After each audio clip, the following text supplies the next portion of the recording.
ونعوذ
ربكم الذي خلقكم من نفس واحدة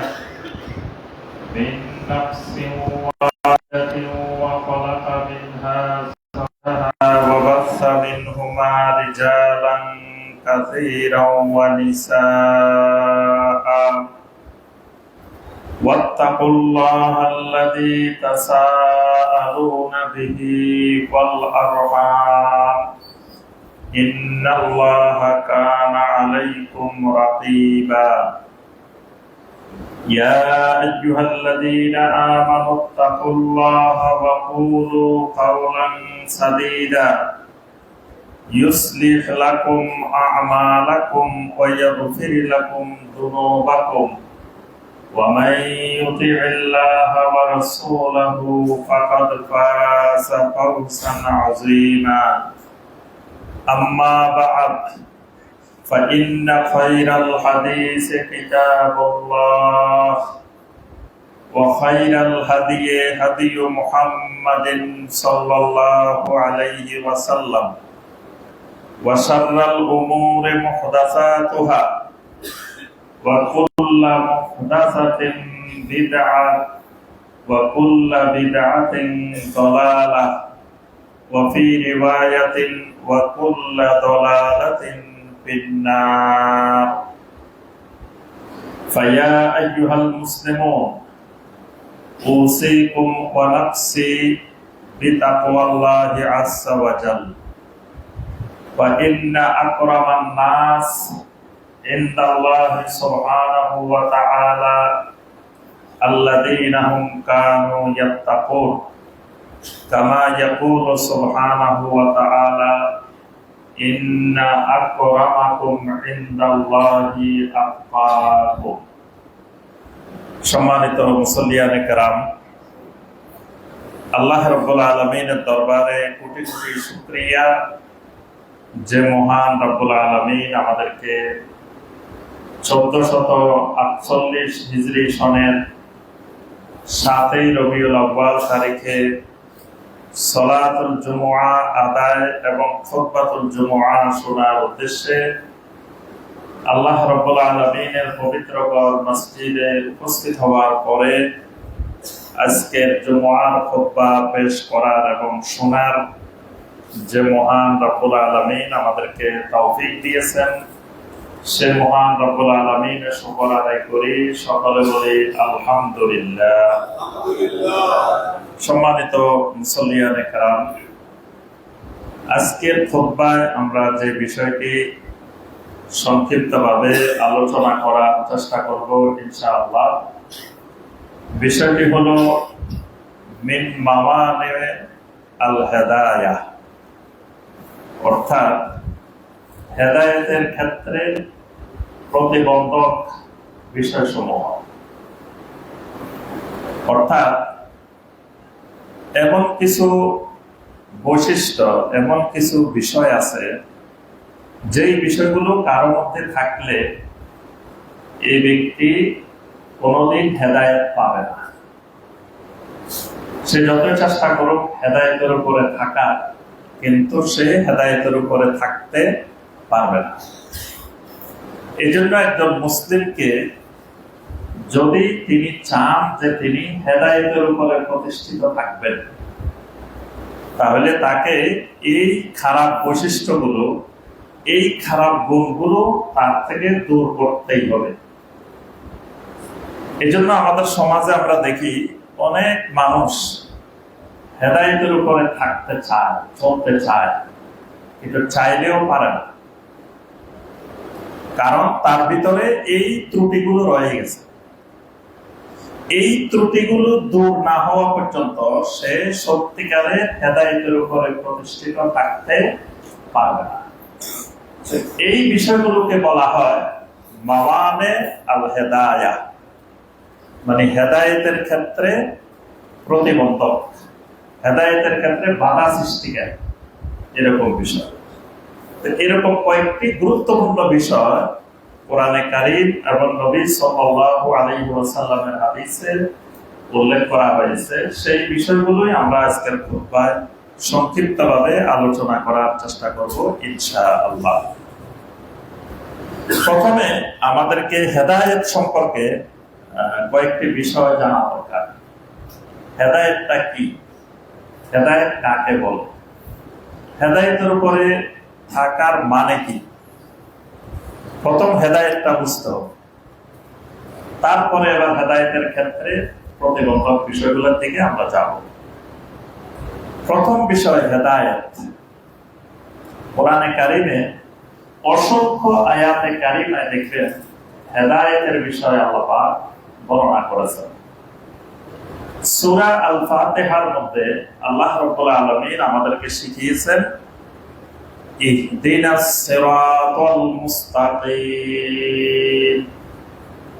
ইহদিনা মানে আমাদেরকে হেদায়েত দান করেন, মানে আল্লাহ সুবহানাহু ওয়া তাআলার কাছে প্রতিনিয়ত হেদায়েত চাওয়ার জন্য আল্লাহ রাব্বুল আলামিন আমাদেরকে শিখিয়ে দিয়েছেন, তোমরা বান্দা এইভাবে আমি আল্লাহর কাছে সব সময় হেদায়েতের জন্য দোয়া করো, হেদায়েত চাও।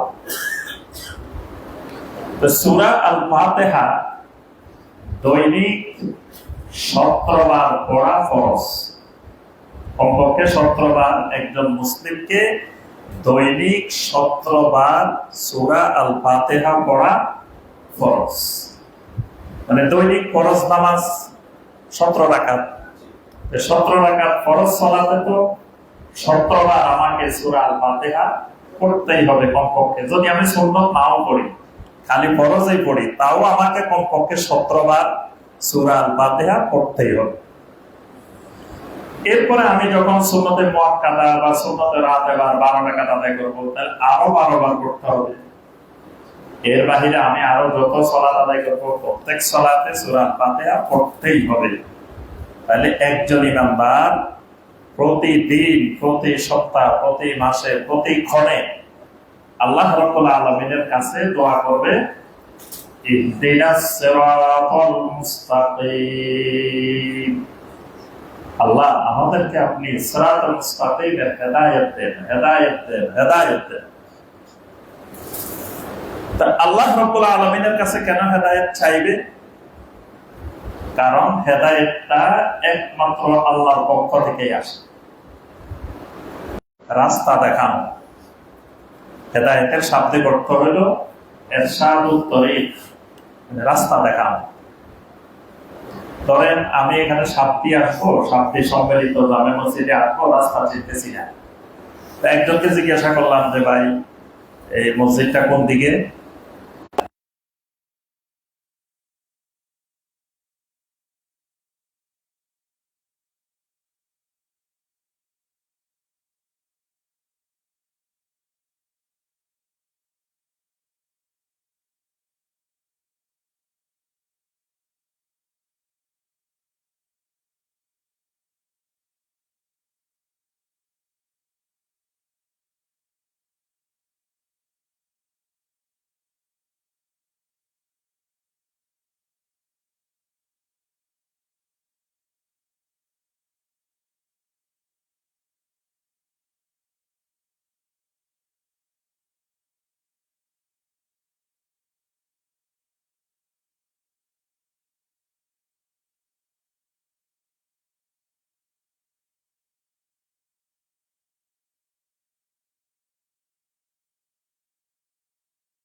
জায়গায় পাওয়া যায় কিতাব।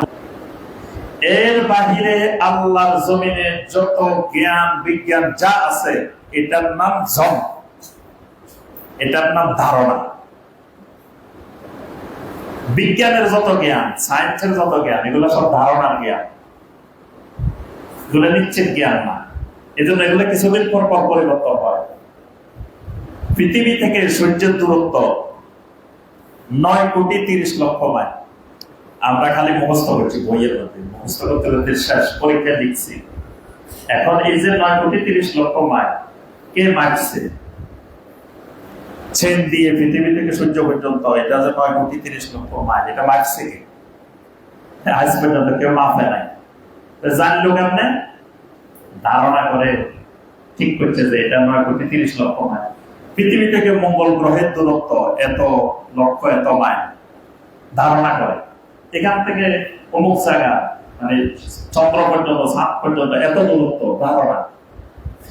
এভাবে বিজ্ঞানের জ্ঞান, দর্শনের জ্ঞান, তারপরে যুক্তিবিদ্যার জ্ঞান, যত রকমের জ্ঞান আছে সমস্ত জ্ঞান হলো জন্ম। আর কোরআন এবং সুন্নাহর জ্ঞান হলো এলেম। যখন কোন আল্লাহর বান্দা ওই জন্মের উপরে চলবে তাহলে সেই জাহালাতের মধ্যে আছে। যতক্ষণ আল্লাহর কোন বান্দা বান্দি ধারণার উপরে চলবে ততক্ষণ সে জাহালাতের মধ্যে আছে। একজনকে আপনি জিজ্ঞাসা করলেন, ভাই এই যে 12 রবিউল আউয়াল যে জশ্নে জুলুস বাহির করতেছেন, এটা কই পাইলেন? এটা কেন করতেছেন? কারণ নবী সাল্লাল্লাহু আলাইহি ওয়াসাল্লামের যুগে, সাহাবায়ে কেরামের যুগে, তাবেঈনদের যুগে, তাবেঈনদের যুগে, এমনকি এই জশ্নে জুলুস 1200-1300 বছর পর্যন্ত কেউ বাহির করে নাই। যুগে যুগে এত মুসলমান অতিবাহিত হয়েছে, আপনি এখন 1400 বছর পরে আসি কেন জশ্নে জুলুস বাহির করতেছেন? তখন সে আপনাকে দলিল দিয়ে কোরআন সুন্নাহ থেকে কোনো উত্তর দিতে পারবে না। উত্তরটা যা দিবে সব ধারণা, আবেগ। মিয়া আল্লাহ রসুল না হইলে তুমি হেদায়েত পাইতা?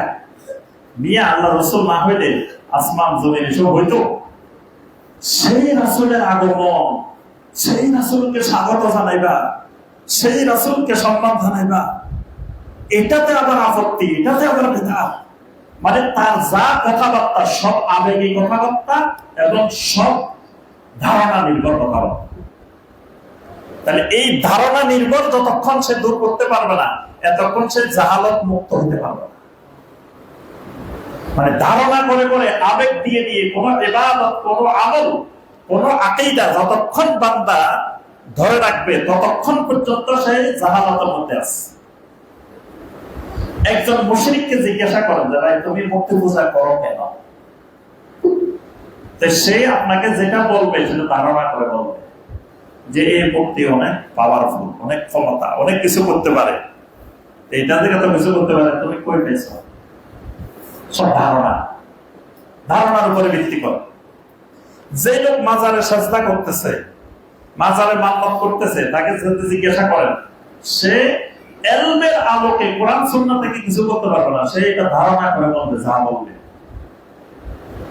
এভাবে মানে ধারণা নির্ভর যত রকমের জ্ঞান আছে, ধারণা আছে, চিন্তা আছে, আকীদা আছে, এগুলো সব জাহালাত। আল্লাহর নাফরমানি যত বান্দা করে সব বান্দার নাম জাহেল। এজন্য বান্দা গুনাহ করার আগে জাহেল হয়।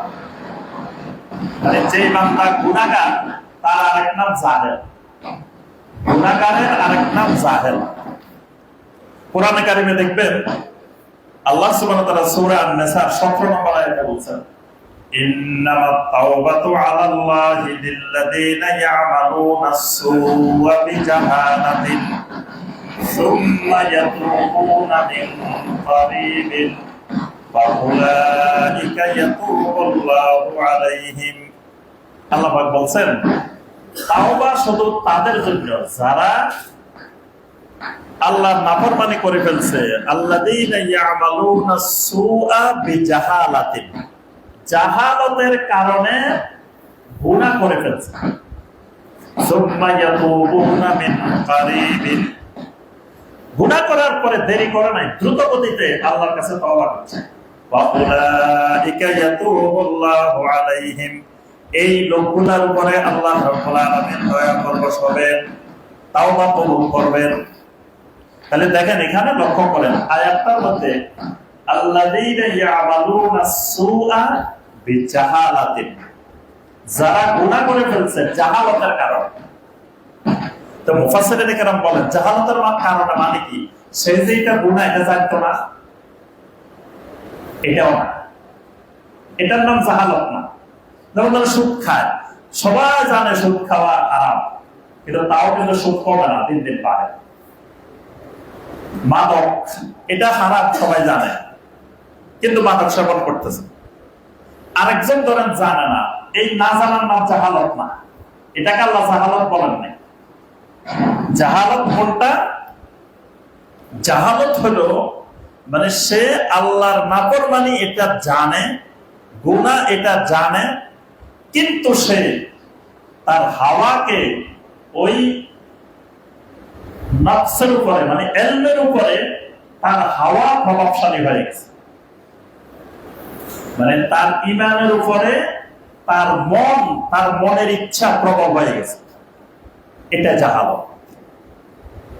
মানে ঈমানের দাবি হারাম কাজ এটা করা যাবে না, মনের দাবি, খাহেসাতের দাবি, হাওয়ার দাবি, এটা না করলে তোমার শান্তি পাইবে না, আরাম পাইবে না, তোমার এটা করা দরকার। ঈমানের চেয়ে যখন ওইটা প্রবল হয়ে যায়, এটার নাম জাহালত। এই জাহালত না থাকলে সে হেদায়েত কোনোদিন পাবে না। আচ্ছা, তার কাছে এলেম আসছে, এলেম আসার পরেও সে যদি বাপ-দাদার পদ্ধতি, বাপ-দাদার সিস্টেম ছাড়তে না পারে, তার মধ্যে জাহালত। কোরআনে কারিমে অসংখ্য আয়াতে আল্লাহ পাক এই কথাটা বলেছে। সূরা আল-মায়েদার 160 নম্বর আয়াত, ওয়া ইযা কিলা লাহুম তাআলাউ ইলা মা আনসালাল্লাহু ওয়া ইলার রাসূল ক্বালু হাসবুনা মা ওয়াজাদনা আলাইহি আবাআনা আওয়ালাউ কানা আবাউহুম লা ইয়ালামুনা শাইয়্যান ওয়া লা ইয়াহতাদুন। সূরা আল-মায়েদার 104 নম্বর আয়াতে আল্লাহ পাক বলেছেন, তাদেরকে যখন বলা হয় আল্লাহ এবং আল্লাহর রাসূল তোমাদেরকে যা বলেন সেদিকে ফিরে আসো, তখন তারা বলে আমাদের বাপ দাদাদেরকে যে অবস্থার উপরে পেয়েছি এটাই আমাদের জন্য যথেষ্ট। তা আল্লাহ পাক এর উত্তরে বলছেন আওয়ালাউ কানা আবাউহুম লা ইয়ালামুনা শাইয়্যান, যদিও তাদের বাপ দাদাদের পূর্বপুরুষদের আকাবেরদের ইলম ছিল না, তো ওরা কি সব মূর্খ ছিল? মূর্খ ছিল না, মানে ওই যে ওহীর জ্ঞান, তার মধ্যে নিশ্চের জ্ঞান ছিল না। ওয়ালা ইয়াহতাদুন, তারা হেদায়েত প্রাপ্ত ছিল না। এখানে আল্লাহ পাকের বাপ-দাদার পদ্ধতি, বাপ-দাদার রসুম রেওয়াজ, পূর্বপুরুষের পদ্ধতি, পূর্বপুরুষের সিস্টেম ধরে রাখাটাকে ওয়ালা ইয়াহতাদুন, বলছে তারা হেদায়েতের উপরে ছিল না, এটা হেদায়েতের পরিবর্তন। তাহলে এক নম্বরে যে জিনিস দূর করতে হবে সেটা জাহালত। মুসা আলাইহিস সালাম তার কওমকে এসে বললেন আল্লাহ তোমাদেরকে বলছেন একটা গরু জবাই করতে। কওম আসে বলতেছে মুসা, আচ্ছা গরুটা যে জবাই করবো এটার বয়স কেমন হবে, তারপরে এটা কি চাষাবাদ করা হয়েছে, কাজ করানো হয়েছে এরকম, নাকি কাজকর্ম করানো হয়নি এরকম হবে, এটা রং কি রকম। তো মুসা আলাইহিস সালাম তখন কি বললেন, আউযু বিল্লাহি আন আকুনা মিনাল জাহিলিন, আল্লাহর কাছে আমি আশ্রয় চাই আল্লাহ যেন আমাদের জাহেলদের অন্তর্ভুক্ত না করে। তো মুসা আলাইহিস সালাম এই কথা বলে কি বুঝাইছে, যে লোকগুলো এই প্রশ্ন করতেছে এগুলো সব জাহেল, তাহলে এরা হেদায়েত পাবে না, এদের এখনো জাহালত দূর হয়নি। কারণ আল্লাহ বলছে গরু জবাই করতে, এদের কাজ হলো দ্রুত গতিতে যায় গরু একটা জবাই করে ফেলা, কিন্তু গরু জবাই না করে আসছে জিজ্ঞাসা করতে এটা রং কেমন হবে, বয়স কেমন হবে, এটার নাম জাহালত। এই জন্য মুসা আলাইহিস সালাম বলছেন আল্লাহর কাছ থেকে আমি পানা চাই, আল্লাহ যেন আমার এই জাহালত থেকে মুক্ত রাখে। তাহলে এক নম্বর জাহালত দূর করতে হবে। আমরা সবগুলো বিস্তারিত আর বলবো না, বাকিগুলো সংক্ষেপে বলবো। দুই নম্বর বিষয় তাকলিদে আমা, এটাও হেদায়েতের প্রতিবন্ধক। নবী সাল্লাল্লাহু আলাইহি ওয়াসাল্লাম ছাড়া কিয়ামত পর্যন্ত আর কারো অন্ধ আনুগত্য করা যাবে না। অন্ধ আনুগত্য এটা হেদায়েতের প্রতিবন্ধক। অন্ধ আনুগত্য করতে গেলে আপনি অনেক সুন্নাহ থেকে মাহরুম হয়ে যাবেন।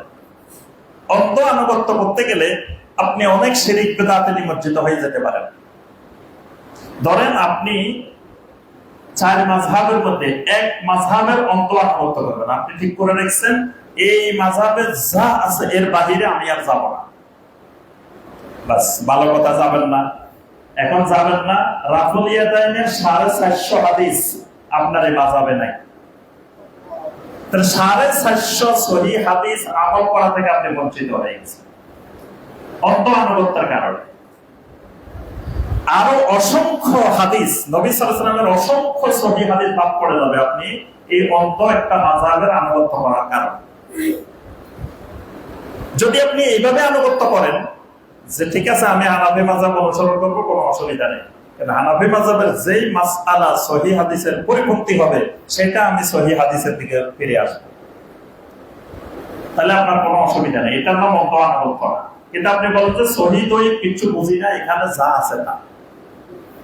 এবার দেখবেন এই হানাফিয়তের সাথে যে দেওবন্দিয়ত, যে বেরলভিয়ত, যে রেজভিয়ত, যাদের যাদের আমরা এই উপমহাদেশের নাম শুনেন, এটার সাথে সুফিয়ত, সুফি মতবাদ জড়িত, মানে হানাফিয়তের সাথে সুফিয়তকে জড়িত করা হয়েছে, মিক্স করা হয়েছে। এজন্য দেখবেন ভারতীয় উপমহাদেশের হানাফি আর মিশরের হানাফি, ভারতীয় উপমহাদেশের হানাফি, পৃথিবীর অন্য জায়গার হানাফি পার্থক্য আছে। ওদের হানাফিয়তের সাথে সুফি মতবাদ মিক্স হয় নাই, এখানের হানাফিয়তের সাথে সুফি মতবাদ মিক্স হয়ে গেছে, সুফিটাও হানাফি নাম ধারণ করে ফেলছে। এখন আপনি যখন অন্ধ আনুগত্য করতে যাবেন, ওই সুফিবাদের শিরক গুলো, বেদাত গুলো আপনার মধ্যে চলে আসবে, আপনি আর হেদায়েত পাওয়ার সম্ভাবনা নাই। এই জন্য 2 নম্বর হেদায়েতের প্রতিবন্ধক, কারোই অন্ধ আনুগত্য করা যাবে না, কোন শায়েখেরও অন্ধ আনুগত্য করা যাবে না। যদি বলেন আমি এই শায়েখের যা বলে তাই শুধু মানি, এর বাইরে আর কোন শায়েখের ওয়াজও শুনি না, কিচ্ছু করি না, আপনি গুমরাহির মধ্যে আছেন। কারণ এক শায়েখের মধ্যে আল্লাহ সব হেদায়েত সীমাবদ্ধ করেন নাই, তার সব কথা যে সঠিক হবে তা না, আমার যে সব কথা সঠিক হবে তা না, আমার কথা যদি ভুল থাকতে পারে। আপনি যদি আমাকেই অন্ধ অনুসরণ করেন তা আপনি গুমরাহির মধ্যে থাকবেন, হেদায়েত পাবেন। এটা হলো 2 নম্বর হেদায়েতের প্রতিবন্ধক। 3 নম্বর তাআসসুব, দলবাজি, গ্রুপবাজি, আসাবিয়্যা। আসাবিয়্যাকে নবী সাল্লাল্লাহু আলাইহি ওয়াসাল্লাম জাহেলিয়ত বলছেন, সহিহ মুসলিমের হাদিস। এই ঘটনা আমরা সবাই জানি। এক যুদ্ধের মধ্যে এক মুহাজির এক আনসারকে একটা থাপ্পড় দিয়েছে। থাপ্পড় দেওয়ার পরে মুনাফিকরা ওই আনসারকে খেপাইলো, মিয়া এরা মক্কা থেকে আসছে, তোমাদের দেশে থাকে, তোমাদেরকে আবার মারছে, তুমি ডাক দাও, সব আনসারের ডাক দাও, ইয়া লাল আনসার, আনসারেরা দৌড়াই আসো, আমাকে মারছে। আনসারেরা দৌড়াই আসতেছে, মুহাজিরেরা তাই মুনাফিকদের আরেক দল বলতেছে, মিয়া আনসাররা তোমাদের বিরুদ্ধে করবে, তোমরা না হইলে এরা ইসলাম পাইতো নাকি? তোমরাই তো ইসলাম নিয়ে আসছো, রাসূলও তো মুহাজির, রাসূলও তো মক্কা থেকে আসছে, সেই জায়গায় আনসাররা তোমাদের উপরে এত দাপট দেখাবে, তুমি তোমার মুহাজিরদেরকে ডাকো। এবার এই সাহাবী ডাক দিতেছে, ইয়া লাল মুহাজিরিন, ও মুহাজিরিন ভাইরা কোথায়? আমাকে তো আনসাররা মারতেছে। এখন 2 পক্ষে মারামারি শুরু হয়ে গেল। এমন সময় আল্লাহ রাসূল সাল্লাল্লাহু আলাইহি ওয়াসাল্লাম বলেন, কি ব্যাপার, কি হয়েছে? বলে যে এই ঘটনা। নবী সাল্লাল্লাহু আলাইহি ওয়াসাল্লাম, মা বালু দাওয়াল জাহেলিয়্যাহ, কি ব্যাপার, তোমাদের মধ্যে দেখতেছে আবার জাহেলিয়ত জাগ্রত হয়ে উঠছে, দলবাজি, গ্রুপবাজি আবার জাগ্রত হয়েছে, এটা তো জাহেলিয়ত। দাউহা ফাইন্নাহা মুনতিনা, খবরদার এই জাহেলিয়ত ছাড়ো, এটা দুর্গন্ধযুক্ত জাহেলিয়ত। এখন যদি আপনি একটা দলের মধ্যে এমন ভাবে আস্তে পৃষ্ঠে ঢুকছেন, এই দলের বাহিরে আর আপনি কিছু কল্পনা করতে পারেন না, আপনি আর হেদায়েত পাবেন না। কারণ আপনি দলে ঢোকার কারণে আরেকজন মুসলিম ভাইকে আপনি আর মুসলিম মনে করতে পারতেছেন না। আপনি মনে করতেছেন আমার দলে যেগুলো আছে এরা মুসলিম, এর বাহিরে সব বেদাতি, এর বাহিরে সব কাফের, এর বাহিরে সব মুশরিক। আপনি চরম এক জাহেলিয়াতের মধ্যে ঢুকে গেছেন। এই আসাবিয়ত হেদায়েতের প্রতিবন্ধক। 4 নম্বর কিবির, অহংকার। কিবির যার মধ্যে ঢুকছে সে হেদায়েত পাবে না। এজন্য দেখা যায় যে ফেরাউন অহংকারের কারণে, কিবিরের কারণে হেদায়েত পায়নি। ইবলিস আল্লাহ বলেছেন সাজদা করার জন্য, আবার ওয়াস্তাকবার, অহংকার করছে, এই কারণে হেদায়েত পায়নি। কারণ অহংকার করছে, হেদায়েত পায়নি। নবী সাল্লাল্লাহু আলাইহি ওয়াসাল্লাম পারস্যের সম্রাট কিসরার কাছে চিঠি পাঠাইলেন। কিসরা অহংকারে চিঠিটাকে ছিঁড়ে ফেলেছে। আল্লাহ রাসূলের কাছে খবর আসার পরে আল্লাহ রাসূল সাল্লাল্লাহু আলাইহি ওয়াসাল্লাম আল্লাহুম্মা মাসসাতহু কুল্লা মুমাসসাত, আল্লাহ এই আমার চিঠিটাকে যেভাবে ছিঁড়ে টুকরা টুকরা করছে তার রাজ্যটাকেও তুমি টুকরা টুকরা করো না। এই পারস্য কিছুদিন পরে খান হয়ে গেছে, বেরকে টুকরা টুকরা হয়ে গেছে। নবী সাল্লাল্লাহু আলাইহি ওয়াসাল্লামের দোয়া, অহংকারে তার পতন। এভাবে কিবির হলো বাতারুল হক ওয়া হামতুন নাস, দুটো জিনিসকে কিবির বলে। একটা হলো সত্য পাওয়ার পরেও সে সত্য গ্রহণ করতে পারে না। সত্য সব জানছে, এটা কোরআনে আছে, হাদিসে আছে, লাস্টে কয় না এটা তো আমাদের মাযহাবে নেই। আচ্ছা সব পাইছে, এরপরে কয় না এটা তো আমাদের পীর সাহেব বলে নাই। সব জানছে, কোরআনে আছে, হাদিসে আছে, লাস্টে কয় না এটা আমাদের এলাকার প্রচলন নেই। তাহলে বোঝা গেল এর মধ্যে কিবির ঢুকে গেছে।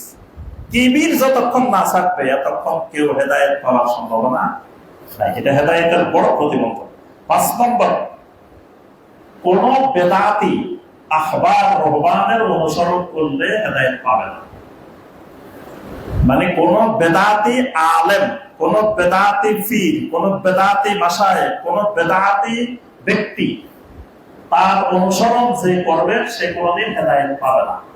কারণ বেদাতটা হেদায়েতের প্রতিবন্ধক, এটা হেদায়েতের সম্পূর্ণ বিপরীত। এজন্য নবী সাল্লাল্লাহু আলাইহি ওয়াসাল্লাম দুটাকে একসাথে বলছেন। প্রথম সুন্নাহকে শক্ত করে ধরতে বলছেন, এরপরে বলছেন ইয়্যাকুম ওয়া মুহদাসাতিল উমুর, নতুন নতুন জিনিস থেকে দূরে থাকো, বেদাত থেকে দূরে থাকো।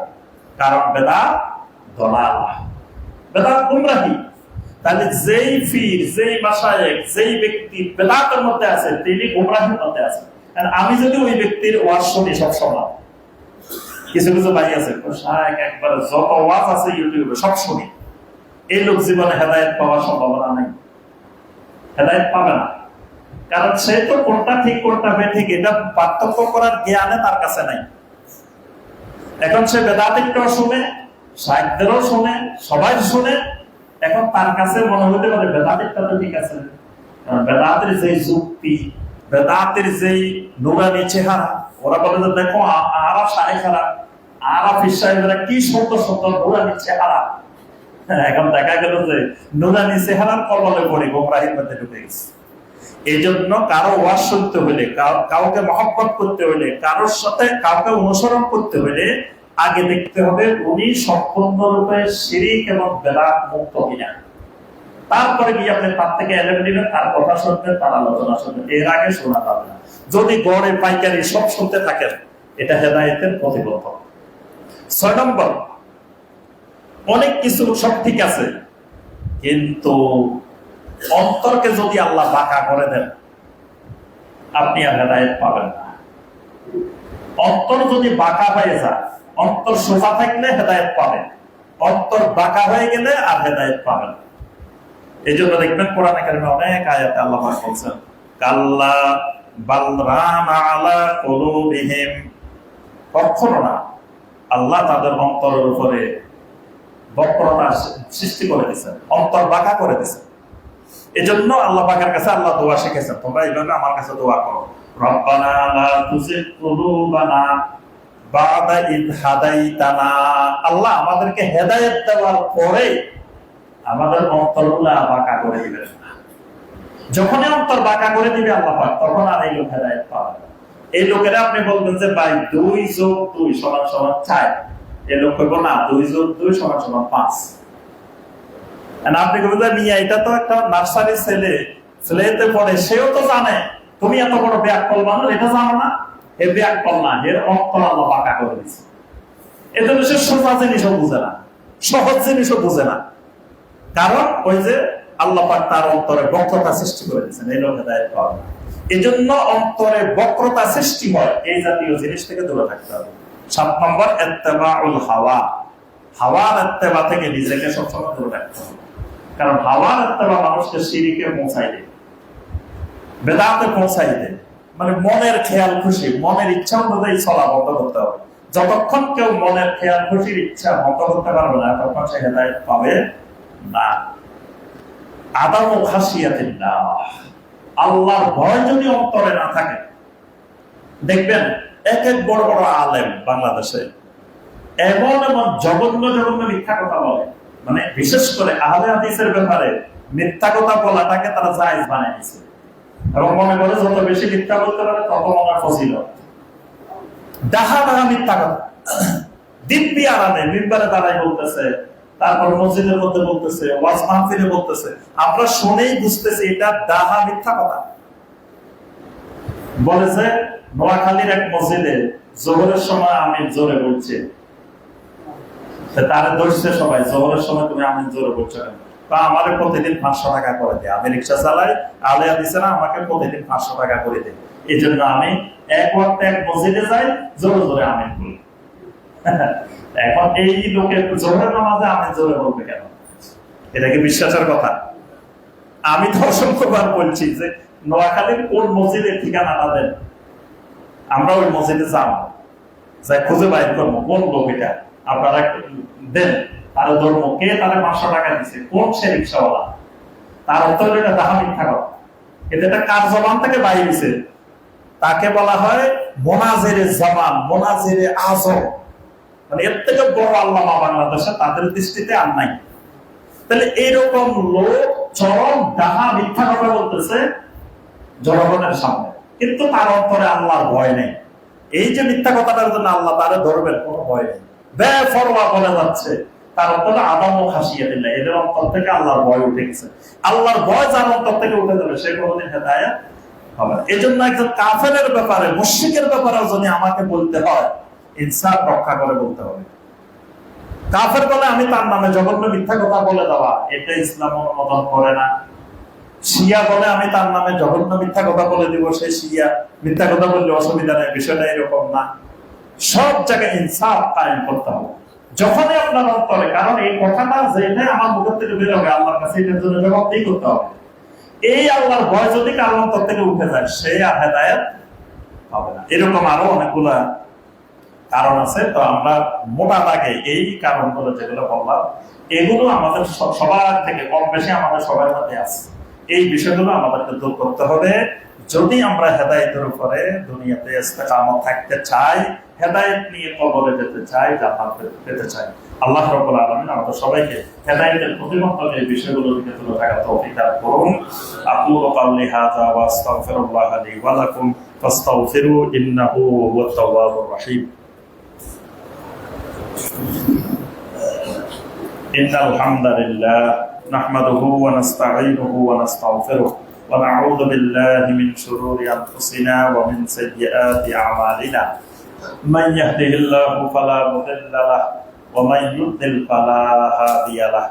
আশহাদু আন লা ইলাহা ইল্লাল্লাহু ওয়াহদাহু লা শারীকা লাহু ওয়া আশহাদু আন্না মুহাম্মাদান আবদুহু ওয়া রাসূলুহু। আল্লাহুম্মা সাল্লি আলা মুহাম্মাদ ওয়া আলিহি ওয়া সাহবিহি ওয়া সাল্লিম। আল্লাহুম্মা আরহাম আলা জামিইস সাহাবাতিল কিরাম রাদিয়াল্লাহু তাআলা আনহুম আজমাইন, খুসুসান মিনহুম আলা খুলাফা আর-রাশিদিন আল-মাহদিয়্যিন, মিনহুম আলা আবী বকর ওয়া উমর ওয়া উসমান ওয়া আলী রাদিয়াল্লাহু তাআলা আনহুম ওয়া মান তাবি'আহুম বি ইহসান ইলা ইয়াউমিদ্দিন। আল্লাহুম্মা আ'ইজ্জাল ইসলাম ওয়াল মুসলিমিন, আল্লাহুম্মা আ'ইজ্জাল